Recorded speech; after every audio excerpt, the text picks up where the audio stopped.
Sa si Ma'am Cherry Villasin. Small town girl from Tacloban. I don't speak. When I moved to Cebu, I didn't speak the language. No connections. Wala ko'y friends dere. Kaan lang ko, I went here with a broken heart. So from wala jud kay connection. Na ako'y friends, but classmates since college. And then mauto, same me, na ni-try lang me, ni-try yung explore ko an uncharted territory. Why did you choose? I've been in the industry for over 10 years. Di jud ko ganahan. Because knowing me from before and knowing me now, I'm very introverted. I'm a very shy person. So if you see me somewhere, dili gyud ko, and then I don't move, I don't breathe. I'm just so shy. It's just because I'm just so shy to talk to people. And then, if I had a choice, I just want to be a housewife. But I'm so broke, so I decided to become that.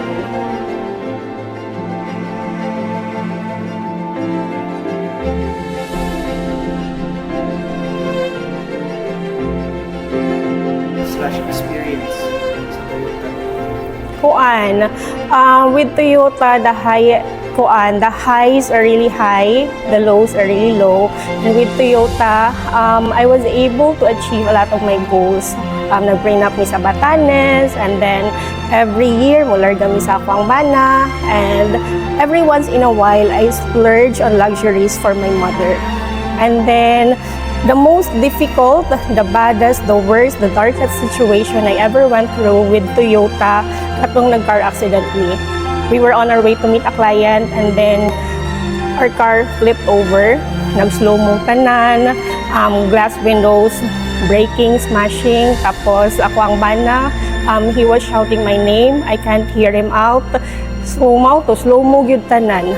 And then, I was on my way to meet my client, pero after ato, niko tagihapon ko. Pero ba't di kay kong mindset ato, ba't di kay kong headspace kay, basta kanang every single night, ang trauma manggod, it would run on repeat, and then I would find myself screaming. So mauto, ni ko lang ko na I needed to take a step back, pahuway ko, kanang di lang sa ko mamaligya. And then, it was a long journey. Kanang magsige ra gyud kog ampo na kanang ma-okay ko, nianara ko na Lord, if makaget over ko ani na trauma, kani na PTSD, I can conquer the world. So after ato ni top 1 na ko.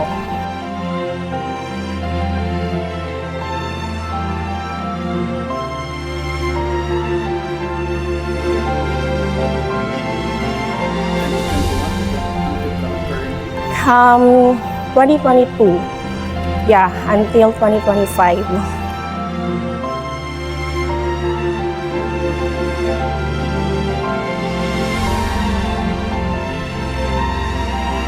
How did you build consistency that led you to become the top best top Yun, kanang ako ang mother gyud. She's my hero. Kay wala naman ko'y papa. I lost my dad when I was 5. And then ako ang stepdad, na siya gyud ako ang father figure. I lost him when I was 16. So ako ang mama. I know heartbreaking gyud tanang mga pangitabo niya. Kanang being single mom at 31. And also, 1 year nakuha iyahang ganahan na mahimong lawyer. Tapos, na-bankrupt iyahang business. Yolanda survivor pa si mama. So, I really look up to my mom. And I have to do right by her. Everything I do, I have to make sure na she will be proud of me. So, with sales manggo, daghan kag mga temptations with money and everything.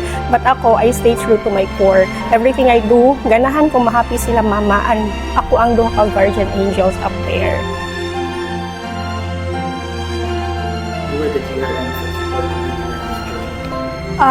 If I'm not mistaken, over 700 units for the whole 5 years.